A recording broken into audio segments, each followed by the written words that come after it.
of us have significant dates in our lives. Some of them slip from our minds from time to time, and we forget an anniversary or birthday. Some dates stick with us forever.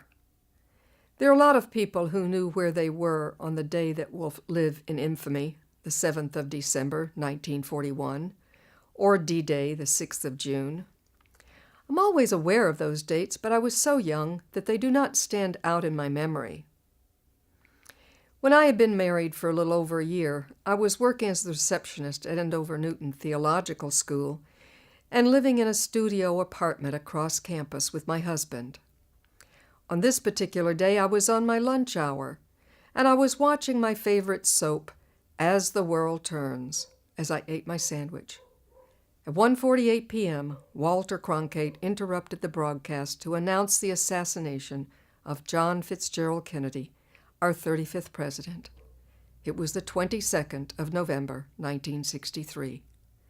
It was a Thursday afternoon, and the nation spent the next few days glued to the television set.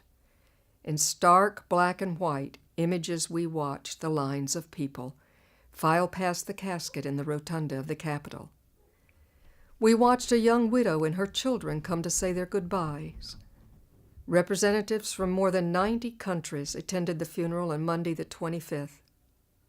Jacqueline Kennedy walked in the funeral procession from the White House to St. Matthew's Cathedral for the high funeral mass where the body had been lying in state. An enduring image is the riderless horse named Blackjack, which followed the caisson to Arlington Cemetery. Empty riding boots were placed in the stirrups. A lot of us can remember the photo taken of the family as they stood on the front steps after the Mass. We saw young John Jr. salute the caisson. It was his 3rd birthday. There is another date which hangs heavy in my heart.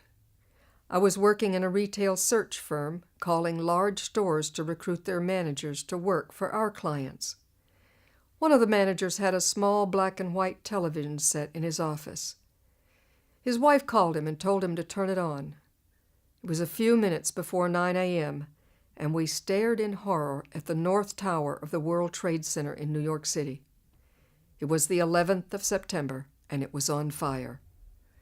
American Airlines Flight 11 departed from Logan International for L.A. and had been hijacked by terrorists. The 93 people on board had a horrible destination ahead of them. The airplane hit the North Tower at 8:46 a.m. As we watched the small TV, we were even more horrified when we saw another plane headed for the South Tower. United Airlines Flight 175 had also departed from Logan for L.A., and it had been hijacked. There were 57 people on board when it hit the tower at 9:03. When the South Tower collapsed at 9:59, we closed the office, and I watched the collapse of the North Tower at 10:28 on the TV in my living room. The death toll was 209,77, and the 19 cowards who declared war on the U.S. by killing those civilians. I read an interesting book earlier this year. The title is 102 Minutes, The Untold Story of the Fight to Survive Inside the Twin Towers. It was written by New York Times journalists Jim Dwyer and Kevin Flynn and published in 2005.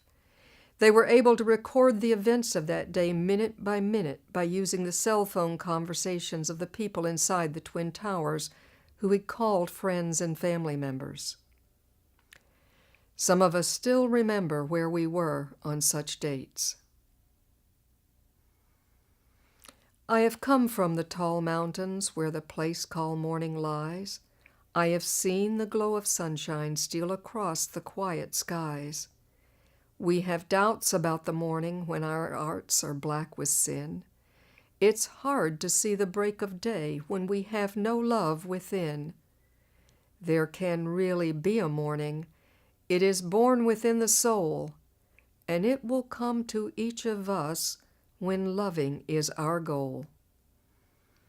Join us again soon for another edition of This and That.